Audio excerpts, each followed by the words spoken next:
Isso aconteceu há menos de um mês. Estou no último ano do ensino médio e vivi minha vida inteira em Nevada. Não tem muita coisa interessante para fazer por aqui, mas algo que meus amigos e eu sempre curtimos foi explorar áreas urbanas abandonadas. A gente se aventurava por prédios esquecidos, túneis antigos de manutenção, shoppings completamente desativados. Qualquer local que parecesse ter sido deixado para trás pelo tempo. Pulávamos cercas danificadas, tirávamos fotos. Às vezes, subíamos nos telhados ou nos arriscávamos nos porões escuros. Não era por vandalismo ou adrenalina ilegal. Era pela sensação de descoberta, pelo clima sombrio e misterioso que esses lugares carregavam. O cara do grupo, que sempre encontrava os pontos mais bizarros, era o Charles. Ele era reservado, enigmático. Nunca falava muito, mas quando falava, era para mostrar algum lugar que parecia saído de um filme de terror. Metade das vezes, eu nem queria saber como ele descobria aquilo tudo. Um dia, ele mandou um print de uma conta estranha no Instagram. Tinha pouquíssimos seguidores, fotos com aparência borrada e vários comentários esquisitos. Alguns pareciam piadas, outros soavam como alertas. A legenda de uma das imagens dizia: "Dezenas de minas esquecidas no deserto de Mojave. Só encontra quem realmente procura." Segundo Charles, ele entrou em contato com o dono da conta e a pessoa enviou algumas coordenadas. Isso foi o suficiente para ele ficar completamente fissurado na ideia. No sábado seguinte, fui com ele e nosso outro amigo, James. Eu tinha um Jeep Wrangler, perfeito para terrenos irregulares, então fomos com ele. Não havia um endereço definido, só uma área geral marcada com um pin perdido no meio do deserto. O ponto indicado era remoto, isolado de tudo. Já fazia quase meia hora que saímos do asfalto quando entramos numa estrada de terra que mal parecia transitável. Dirigimos por horas, sem placas, sem qualquer construção, sem um sinal de civilização. Apenas o vazio árido e monótono do Mojave.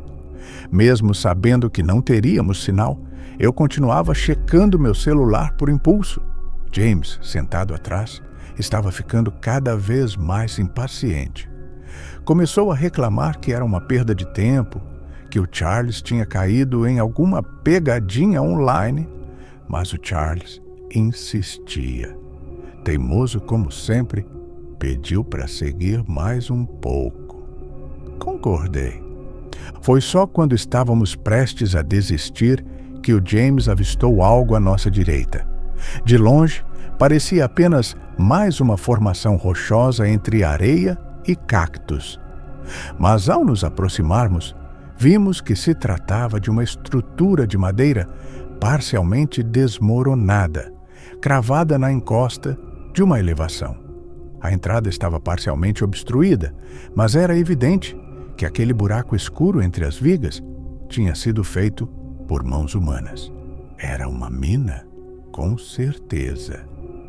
Charles permaneceu em silêncio. Apenas sacou o celular, abriu um mapa offline e marcou o ponto exato.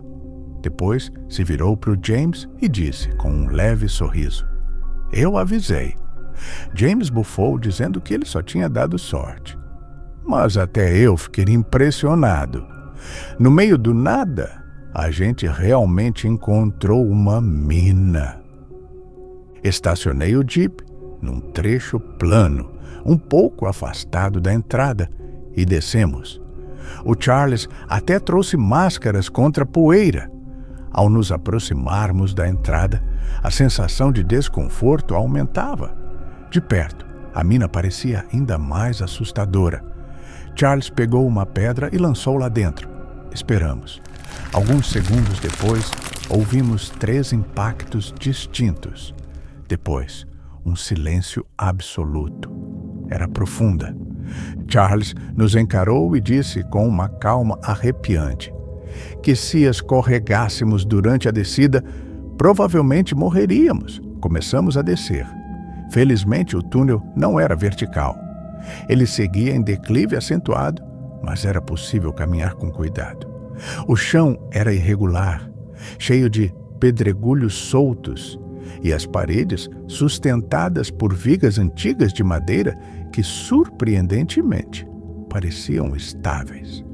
Quanto mais descíamos, mais o ar ficava gelado e o silêncio denso. A escuridão era total. A luz da entrada sumiu atrás de nós. Chegamos a uma área plana, onde o túnel se dividia em vários corredores escuros. Tudo parecia saído de um cenário pós-apocalíptico. Trilhos antigos meio cobertos pela terra, vigas de sustentação a cada poucos metros, restos de madeira e metal espalhados, possivelmente de antigos carrinhos de mineração. Um cheiro estranho, abafado, pairava no ar, quase sufocante. As máscaras ajudavam bastante. Escolhemos um dos túneis e seguimos em silêncio. Não tínhamos um objetivo definido. Estávamos ali apenas pela experiência. Não encontramos nada de valor. Parecia que tudo havia sido saqueado há muito tempo. Mas então ouvimos um som, baixo, distante, vindo de algum ponto mais à frente. Soava como algo pesado sendo arrastado. Achei que fosse minha imaginação, mas vi o Charles congelar também. James sinalizou para apagarmos as lanternas. Ficamos imóveis na escuridão total. O som retornou, algo metálico e arrastado, talvez madeira raspando no chão. Era difícil identificar por causa do eco, mas parecia se aproximar. Ficamos ali, parados, por quase 1 minuto. O som continuava vindo lentamente. Aquela tensão era insuportável. Então, sem querer, James acionou a lanterna por 1 segundo. Eu quis gritar com ele. O som cessou imediatamente. Um silêncio cortante tomou conta do lugar. E, de repente, um estrondo metálico, como se algo pesado tivesse sido jogado com força lá no fundo. E logo depois, um grito. O som mais horrendo e inumano que já escutei. Era gutural, agudo e animalesco ao mesmo tempo. Quase me fez cair no chão. Viramos e corremos como se nossas vidas dependessem disso. E talvez dependessem mesmo. Nunca corri tão rápido. Ouvi passos atrás de mim e o pânico quase me fez desmaiar. Eu era o último, lutando para acompanhar. Tropecei em alguma coisa. Meu tênis escapou do pé e quase fui ao chão. Mas continuei correndo, ignorando a dor. Charles e James já tinham alcançado a subida. Eu praticamente me lancei escada acima. Cada degrau parecia feito de lâminas. Farpas entravam no meu pé a cada passo. A dor era absurda, mas a adrenalina me empurrava para cima. Quando emergi na superfície, meu pé estava um caos. James e Charles me carregaram até o carro. Não conseguia nem pisar no chão. James assumiu o volante e arrancou com o Jeep. Ninguém disse uma palavra durante o trajeto até o hospital. A dor era tanta que achei que fosse desmaiar ali mesmo. Precisei de vacina antitetânica e dias de repouso. Meu pé ficou inchado, cheio de cortes e farpas profundas. Dias depois, James percebeu que havia perdido a carteira perto da entrada da mina. Quis voltar lá, só para tentar recuperar. Usamos o PIN salvo no mapa e retornamos. Não havia sinal da carteira, mas encontramos algo. Meu tênis. Estava rasgado, com marcas de mordida e pedaços faltando. Parecia ter sido atacado por um animal, mas os dentes não eram de um bicho comum, eram grandes demais.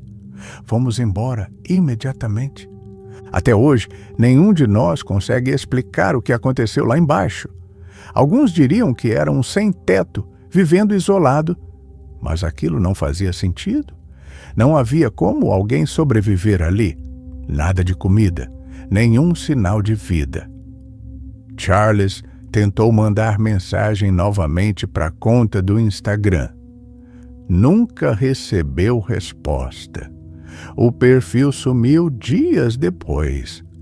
Não sei o que vimos naquela mina, mas sei que não era humano e que jamais voltarei ao deserto sem pensar 1000 vezes antes.